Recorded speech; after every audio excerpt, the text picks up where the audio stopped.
Bem, gente, vamos começar aqui mais um programa então de Snood. Sejam muito bem-vindos aqui. Hoje nós temos aí um convidado especial. É o primeiro programa, tô me sentindo até um podcaster mesmo, né? Trazendo um convidado, né, Kavinsky, pra gente entrevistar, né? Quem sabe um dia, né? Vamos subindo ali, né, a escala. Mas hoje a gente trouxe um convidado porque realmente o programa vai trazer uma pauta aqui que ela requer ali muito provavelmente uma opinião um pouco mais técnica, né? Porque vai aí ao encontro de aspectos mais jurídicos. Então, deixa eu dar um pouco de contexto, né? Em relação ao que a gente vai hoje pautar no nosso programa. Olha só, recentemente aí o Homelander global, né, o novo desbravador das galáxias, o Elon Musk, né, decidiu aí brincar de pique-bandeira com o Moraes. E a gente, para variar, né, o Brasil adora perder tempo com essas merdas. A gente tem, né, a gente não tem nada importante para fazer, né? Mas a mídia deu ali, né, todas as mídias, né, de esquerda, direita, de centro, deram uma puta relevância para essa história, né? Parecia, só faltou sair na caras, né? Mas, salvo aí as discussões da X, do Elon Musk, do Moraes, veio à tona um assunto que já estava meio que esfriando e que é muito relevante para o nosso mercado aí de marketing, principalmente dentro do contexto digital, que é a tal da PL 2630, né? Também muito conhecida como a PL da fake news, né? Essa PL aí, só para dar aqui rapidamente aqui um spoiler, né? Ela surgiu num momento muito conturbado aí do nosso país, né? De polarização política, e ela tem como relator me corrijam aqui, Orlando Silva, né? Que trabalhou em várias frentes políticas e também tinha sido envolvido na história da tapioca. Né, eu me lembro dessa história aí. Mas ele é o relator, provavelmente ele deve ter tido ali um back-office ali ajudando ele a fazer a tal da PL, né? E aí, por que que a gente decidiu, né, trazer aqui hoje a PL? Não é só, obviamente que o caso ali, né, o recente acontecimento do Elon Musk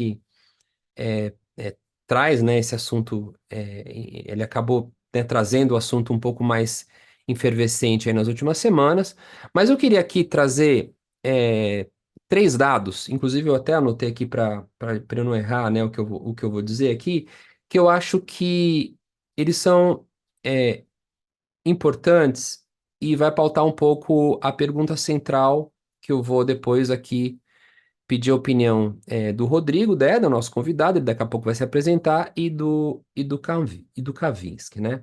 Então, olha só, esses três dados que eu vou colocar na mesa para que vocês tenham uma noção, né, o porquê a gente precisa ter um mínimo, gente, é tipo um mínimo de regulação ou de um monitoramento um pouco mais acirrado do contexto de mídia e de marketing digital, tá?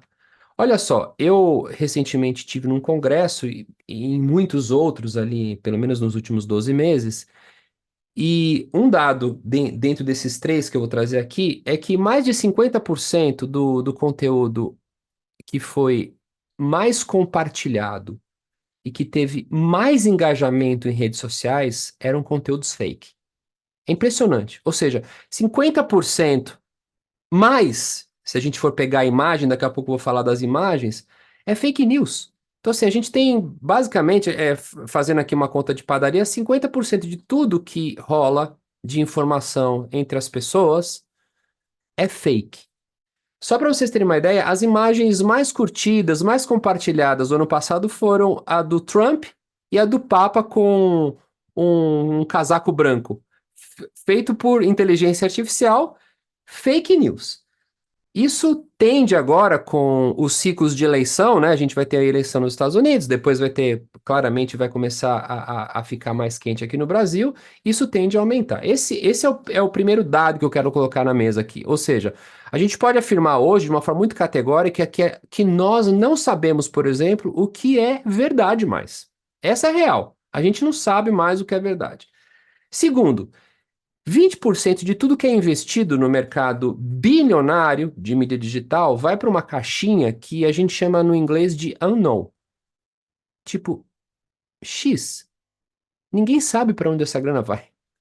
20% de tudo que um anunciante de pequeno, grande porte, médio, não importa, coloca ali numa plataforma, vai para uma linha numa caixinha que chama tipo unknown, desconhecido, se perde. É uma black box. E o terceiro dado aqui, recentemente, não é a primeira vez que acontece isso aqui, tá? A gente teve aqui no Brasil o caso aí de uma menina que se matou, decorrente de uma fake news publicada num site, num portal de fofoca e agenciada por uma conhecida intermediária comercial no Brasil que se chama Mind, né? E o que me choca, por exemplo, é uma agência com tal notoriedade e sempre se colocou de uma forma muito profissional no mercado, inclusive com artistas envolvidos, quando ocorre um fato desse, de alguém realmente, é, é, literalmente se matar, a pessoa, simplesmente a agência vai lá e fala assim, eu só fiz uma intermediação. É tipo assim, eu só contratei o assassino, mas eu não matei, entendeu? Eu não tenho culpa no cartório. Então, a gente poderia pautar aqui essa introdução com dezenas de fatos e casos. A real é, gente, a gente precisa discutir um pouco como regularizar isso e encontrar um equilíbrio, né? Em torno desse ecossistema que ele cada vez fica mais complexo.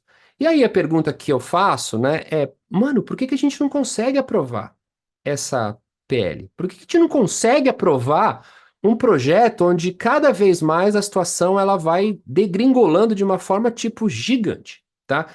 Então, eu já vou passar a mão, eu vou passar aqui o bastão para o Rodrigo dela se apresentar, né, falar um pouquinho sobre ele e também já é, trazer um pouco da sua opinião. Cara, por que que um projeto como esse aqui, é, e a gente vai entrar um pouquinho mais nas minúcias, né, porque tem coisa mal elaborada dentro da PL, mas, cara, por que que um negócio desse não é aprovado? A gente já está arrastando esse negócio há 3 anos. E aí, galera,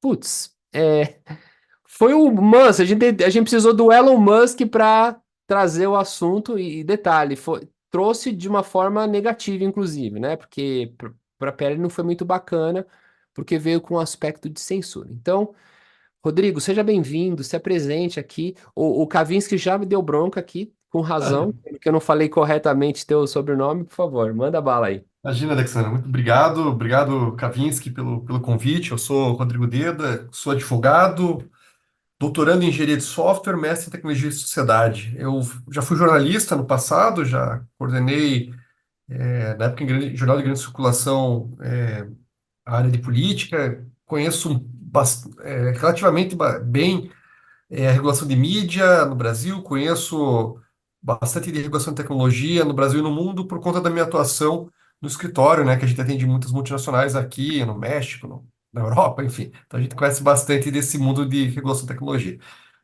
O que que eu entendo hoje com relação ao PL das fake news e com relação a esse movimento que o bilionário Elon Musk fez, né? A gente está num debate que não é o que o PL é mais, não é o que o projeto de lei traz. A gente não está discutindo, né, questões relativas a uma regulação da forma como deve ser, que o PL tem essa natureza. Ele tem esse caráter de trazer uma regulação para o meio, né, de empresas de tecnologia, né, e de mensageria, né? Há uma tentativa de conseguir ter uma clareza sobre os conteúdos e como também é feito, né, toda a parte de curadoria de gestão de conteúdo, se ele pode ser retirado ou não, né, que isso as empresas já fazem, na verdade, né? Então ele tem um caráter também de transparência, de estabelecer relatórios, como tem. Isso não é nada novo, tá, gente? Não é o Brasil, assim, querendo fazer uma regulação para pegar e acabar com o mercado e para pegar e acabar com a liberdade de expressão. Não tem nada a ver isso. A Europa acabou de fazer um movimento, acho que foi no ano passado, ano retrasado, de aprovar o regulamento de serviços digitais, né? A gente, talvez o PL tenha, claro, como toda proposta de, todo projeto de lei, pode ser melhorado e deve ser melhorado. A gente não pode nunca pegar e barrar a inovação, mas sob o pretexto de barrar a inovação e empresas pequenas, a gente também não pode pegar e não mudar algo que a gente entende que tem uma anomalia, né? O mercado hoje de troca de ideias em nível é, no nível nacional, ele tem uma anomalia séria que é a fake news. E a gente precisa ter uma forma de conseguir lidar com isso de uma maneira satisfatória. Como bem disse o Alexandre, a gente está num momento prévio à eleição, a gente está vendo os conteúdos sintéticos de inteligência artificial sendo colocados na mesa, né? E conteúdos que vão trazer uma dificuldade muito para entender o que é o real. Essa preocupação que o Alexandre trouxe é perfeita, né? Quando você tem deepfakes cada vez mais fáceis de serem feitas, você tem uma dificuldade muito grande de estabelecer o que é real, né? E a gente vai para um mundo agora que não é mais mediado por jornais, por mídia tradicional, que tinha uma preocupação notem, gente, uma regulação também, e por mais que não tenha mais uma lei de imprensa, continua regulado esse mercado, né? Não se pode mentir sem ter, por exemplo, algum tipo de sanção judicial, né? Se um jornal mente e estabelece uma mentira que prejudique alguém, isso vai ser sim judicializado e ele vai ser punido por isso. Então não é por. Agora a gente está indo para um momento em que a gente está sendo mediado por mídias sociais, redes sociais ou outras plataformas, e que não existe nenhuma regra para isso, e essas empresas se colocam como fossem isentas, que elas não fazem nada. Gente, existe um algoritmo ali. O algoritmo ele é um gatekeeper, como era um jornalista, só que ele é uma máquina, né? Ele pega e diz o que você vai ver, como você vai ver, independentemente do conteúdo que aquilo tem. Então a gente tem que pensar, buscar formas de entender primeiro essas tecnologias e como a gente pode melhorar o PL, se for o caso, para que a gente consiga estabelecer um ambiente que vai ter liberdade de expressão. Gente. A ideia do PL não é tirar a liberdade de expressão de ninguém, sabe? Há muitas críticas com relação a ter uma agência reguladora que fizesse um papel de censura do que é verdade. Eu não enxergo isso no PL, mas se há esse medo, dá para ser melhorado isso. Não é uma questão de você pegar e dizer, não, esse PL é muito perigoso. A gente vai começar a discussão do zero agora. A gente está recomeçando a discussão do zero, né? Não haveria necessidade de recomeçar do zero se a gente primeiro entendesse o que é liberdade de expressão, que acho que é a primeira coisa que a gente teria que fazer, né? E liberdade de expressão não é falar o que você quer, tudo, assim, ela não é absoluta. Nenhum direito no Brasil é absoluto, né? A liberdade de expressão, ela tem uma limitação muito clara. Por exemplo, o Código Penal, né? Por exemplo, né, você não pode fazer comentários que de preconceito racial ou de outros tipos de preconceito. Existem limitações à liberdade de expressão. Ela não é um direito absoluto no Brasil.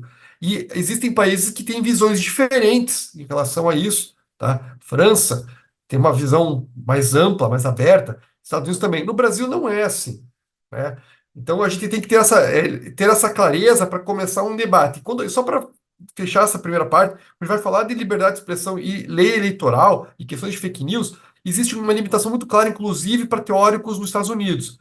O Cass Sunstein, que é um cara muito importante no direito, mas na visão de regulação geral nos Estados Unidos, ele vai falar que quando o direito, não existe direito à mentira quando ela pode ameaçar o Estado democrático de direito. Tá? Então, eu queria trazer esse começo aqui para a gente poder lidar no nosso debate. Muito obrigado, Não, Alexandre. Muito obrigado, Alexandre. imagina, eu gostei muito dessa pauta sobre liberdade de expressão, porque é, eu acho que existe um ruído nessa história proposital, porque a liberdade de expressão é uma coisa extremamente, eu acho que conecta mais fácil emotivamente as pessoas, principalmente aquelas que, por exemplo, nunca vão ler a PL e literalmente não compreendem como funciona o nosso mercado, né? Realmente é muito louco você imaginar que dentro de um momento no qual nós temos inteligência artificial criando filmes, né? Pautando toda uma estratosfera de negócio, né? Quando a gente pega toda a tecnologia envolvida dentro desses algoritmos, até do ponto de vista de saúde, parece um pouco doido a gente imaginar que a gente não teria condições, por exemplo, de fazer um mínimo de monitoramento em relação a esses devaneios, essas bizarrices que acontecem, por exemplo, dentro do nosso ecossistema, tá? Então, eu acho que tem um grande ruído e uma tática, uma estratégia, daqui a pouco eu vou passar aqui a mão para o Kavinsky falar um pouquinho sobre isso. Talvez uma estratégia facilitadora para a gente poder postergar, né, por exemplo, a discussão e a aprovação disso, até mesmo voltar, como você usou a palavra corretamente, né? Talvez seja interessante para todo mundo voltar para a mesa e começar do zero, né? Seja talvez criando essa poeira, esse ruído de forma errônea, porque, de novo, a gente está misturando assuntos, né? A gente precisa realmente entender quem é que produz essa fake news, onde está sendo veiculado e quem banca essa história para poder punir, né? E aí, realmente, se usufruir da palavra liberdade de expressão me parece um pouquinho uma estratégia agressiva, né? Tem dado certo, inclusive, né? Entre nós aqui, tem dado certo. O próprio Elon Musk utilizou, né, essa estratégia agora com o Moraes, com esse pano de fundo, mas a gente sabe que é totalmente distorcido. Kavinsky, manda aí, Vamos lá. pedrada. Obrigado, Deda, obrigado, Ale. É, bom, só falando sobre liberdade de expressão, né? Eu fiz uma anotação aqui que as pessoas confundem liberdade de expressão com liberdade de responsabilização, né? Não é só porque você pode falar qualquer coisa que você não pode ser responsabilizado pelo que diz, né? Esteja isso dentro da lei ou não, né? Você, né, tudo que você diz pode ter consequências, né? As pessoas têm que ser responsáveis, né, por essas consequências, tá? Eu queria carregar um pouquinho aqui o discurso, enviesando ele, e depois a gente pode voltar para aterrissar aqui no nosso ambiente de volta, mas trazendo para a questão filosófica, né? Porque eu acho que quase toda a discussão jurídica passa por uma discussão filosófica, né? Especialmente quando a gente trata de ética, né? E outras coisas mais que, né, é muito uma questão de ponto de vista, né? De sociedade e tudo mais, tá? E trazendo aqui esse mundo pós-verdades aí que você comentou, Greif, né? Existe, em 1931, o Gödel, né, publicou o Teorema da Incompletude, né? A gente tem uma dificuldade adicional aí que é filosófica, né? Porque a gente existe aquilo que é verdadeiro, mas dentro daquilo que é verdadeiro, nem tudo a gente pode comprovar que é verdadeiro, né? Uma boa parte, inclusive, não se pode comprovar. E do outro lado, a mesma coisa, né? A gente pode, existe um escopo de tudo aquilo que é falso, mas nem tudo que é falso a gente consegue refutar. Isso seja humano ou seja máquina, né? E isso traz uma complexidade aí em torno, né, dessas discussões de liberdade de expressão, né, que é muito difícil de aterrissar, porque, né, é muito uma questão de opinião, de momento da sociedade e assim por diante, né? Só queria dar essa cutucada aí com vocês. Não, muito bem, ó. Eu vou aproveitar aqui o ensejo, até porque eu acho que tem muita gente escutando a gente que não conhece, né? Vamos chamar assim, os pontos mais críticos dessa pele, mas eu acho que vale a pena a gente comentar, até para eu poder endossar o que eu chamei aqui de ruído, né?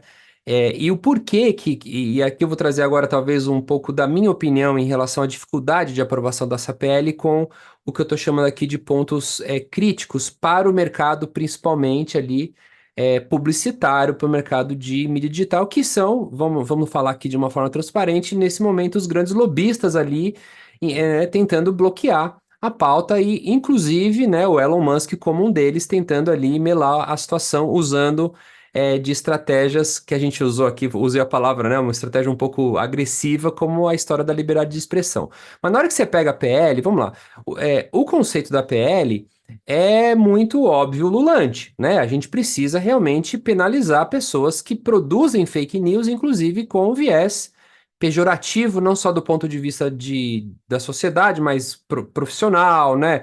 Do ponto de vista comercial, assim por diante. Quando você pega a PL, existem, na verdade, 6 pontos que são muito, muito críticos para todo o ecossistema, repito, publicitário, que é onde mora a grana, né?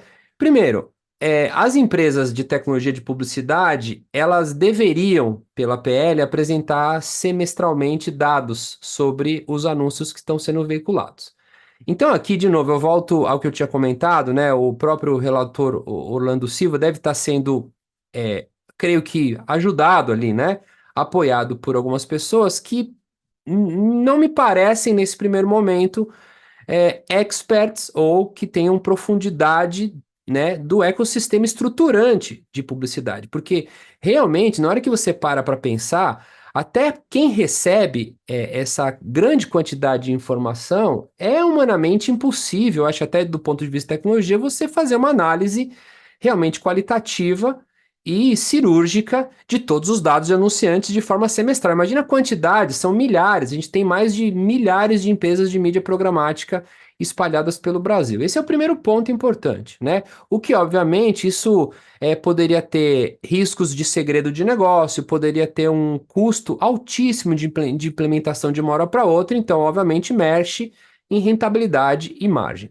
O segundo ponto é que esses provedores ou os intermediários ali de publicidade, eles precisam armazenar a documentação de todo mundo que vai lá e faz investimento. E aí vem um tema polêmico, né, que eu comentei um pouquinho, acho que antes da gente começar o nosso programa aqui, né?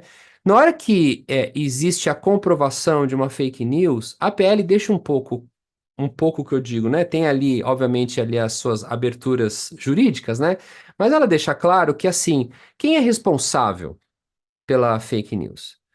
Então, a minha opinião é o seguinte: tem um veículo, que é um intermediário, tem o cara que produz a fake news e tem quem banca, que é o anunciante. Então, desculpa, gente. É assim, é uma trinca importante, né? Um não existe sem o outro. E aí, é uma discussão que, assim, a gente pode até pautar e não tá claro isso na pele, tá? Qual que é o prazo para as empresas poderem se justificar? A gente já comentou até o caso do Sleep Giant, que eu acho que é ótimo, né? Que ele vai lá e fala, olha, tá acontecendo tal coisa, você vai continuar bancando esse tipo de canal? Eles estão, né, falando mentira. Então, aqui tem um ponto que é importante. O anunciante que está bancando o veículo e o veículo, eles precisam de um prazo para falar, olha, meu, sei lá, a justiça está dizendo aqui que esse cara está falando mentira. E a gente precisa ter essa ponderação e esse equilíbrio para literalmente falar, tá, se realmente existe fake news aqui, eu vou parar de fazer esse investimento. E o veículo tem que ter a obrigação e a prudência também de falar, pô, aqui você não vai fazer mais essa veiculação. Assim como a agência, assim como os intermediários.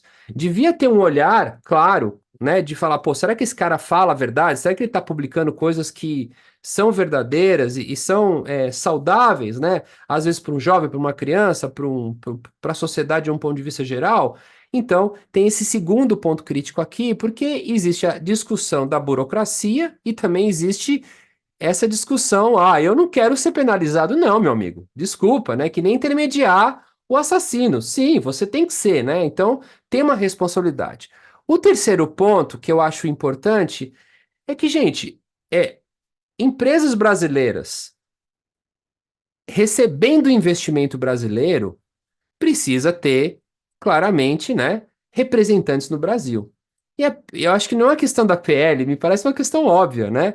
É grana brasileira sendo colocada em plataformas digitais, e aí o que a PL diz, ó, eu preciso de um representante. Alguém, inclusive juridicamente, eu preciso de alguém aqui representando caso a gente tenha um problema. Esse é o terceiro ponto crítico, que eu sou extremamente a favor, eu acho que tem que ter um representante no Brasil. A gente não pode ter uma empresa pegando a minha grana, colocando numa fake news e não ter ninguém aqui no Brasil para se responsabilizar sobre isso.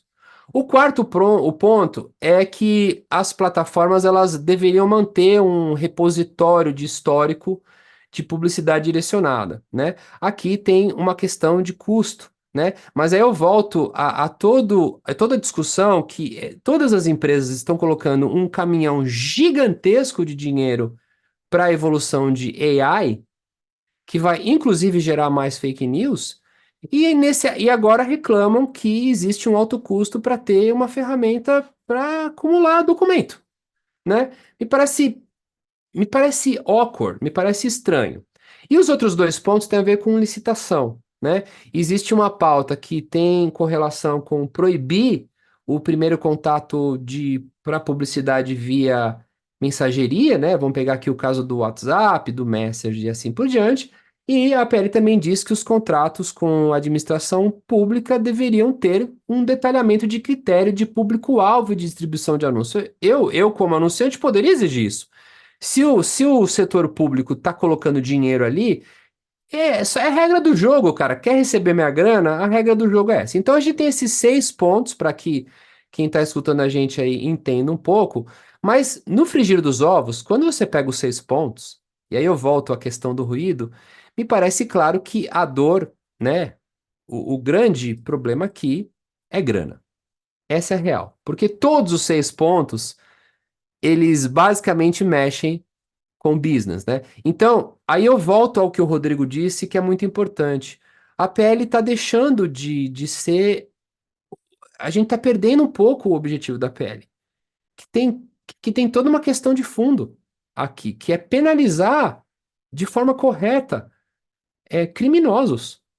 E aí surge todos esses quesitos. Eu compreendo que a gente precisa realmente conversar sobre isso, porque não vou aqui ser hipócrita, muito menos, né, ignorante, meu. São empresas que giram a economia do nosso país, né? Tem todo um ecossistema, e a gente precisa encontrar esse equilíbrio, tá? Mas eu acho que o fato da gente ter, e para mim é óbvio, né?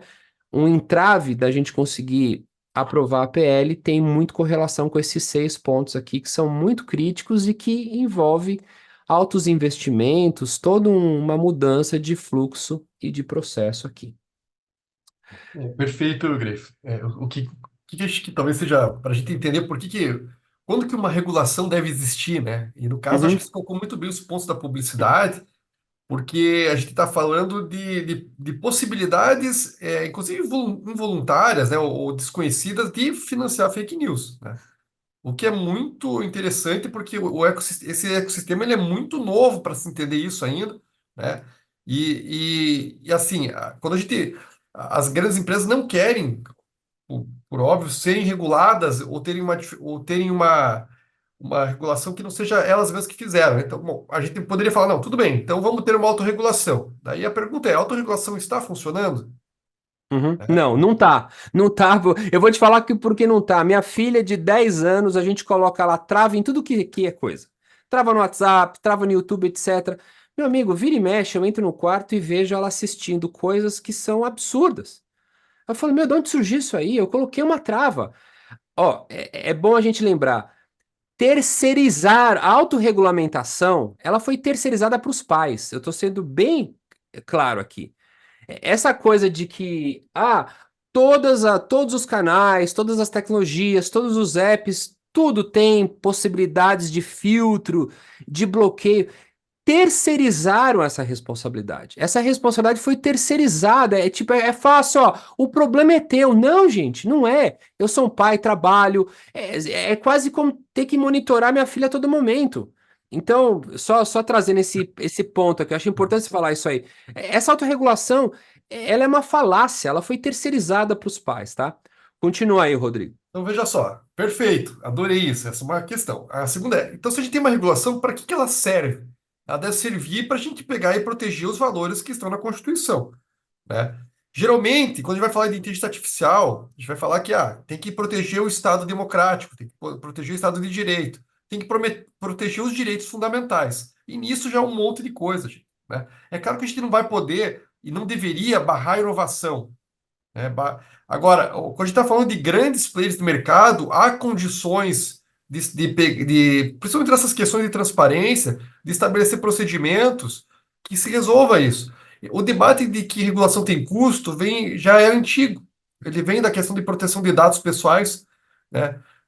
O Kavinsky está aqui, conhece bem esse debate também, já trabalhou pegando e adequando empresa, né, com relação a isso, sabe? Então sempre a regulação ela vai trazer um custo, né, maior ou menor, no tempo esse custo se dilui. Agora, a gente tem que entender que quando a gente está regulando algo, essa regulação tem que ter uma finalidade muito clara de estabelecer um ambiente democrático, né?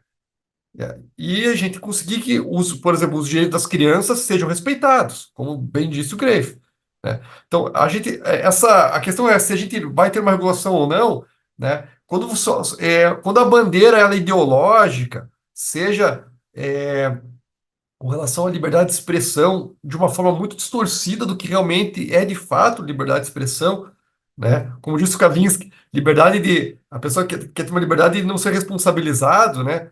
E isso também a gente deveria aprofundar essa discussão com relação a quais papéis as plataformas acabam tendo. Claro que involuntariamente, uma plataforma não cria um negócio, né, rentável para criar discórdia no mundo ou para minar a democracia, mas existem efeitos colaterais que causam isso. E aí a gente tem que ter uma clareza maior de como lidar com isso de uma forma adulta, né? E isso vai implicar, sim, eventualmente, em custos não previstos, né? Existem formas de ter o mesmo resultado com menor custo? A gente tem que discutir isso, e acho que essa discussão é legítima nesse momento, né? Muito bom, ó. Para a gente finalizar a primeira parte aqui do nosso programa, porque como o assunto é amplo, né? E a gente tem que falar de influenciadores, essa parte vai ser a mais divertida, né? Inclusive, eu já vou avisando aí quem tiver, né, ouvindo nosso podcast, a gente vai dividir esse programa em dois, tá? A gente tem aqui essa primeira parte muito voltada ali para PL e tudo, né? Depois a gente vai deixar o segundo momento ali para os influenciadores. Mas eu queria terminar esse primeiro módulo com. Eu queria escutar até um pouco a opinião do Kavinsky, né?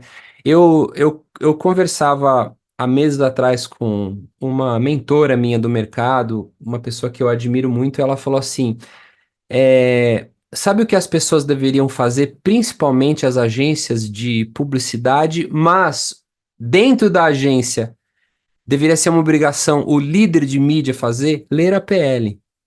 Porque eu acho que ler a PL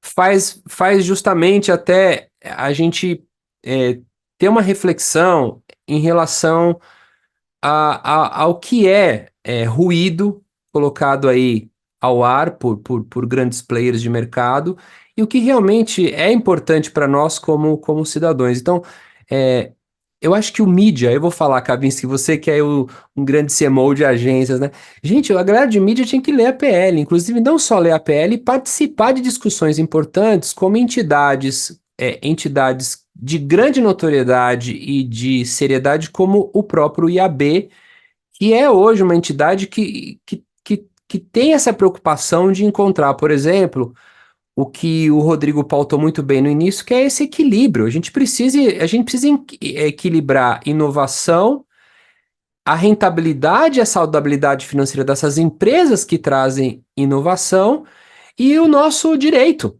né? O que está na Constituinte. E aí eu acho que IAB, mídia e publicidade, que são os intermediários, eles realmente deveriam ler a PL. Você não acha não, Kavinsky? Tem que ler, cara.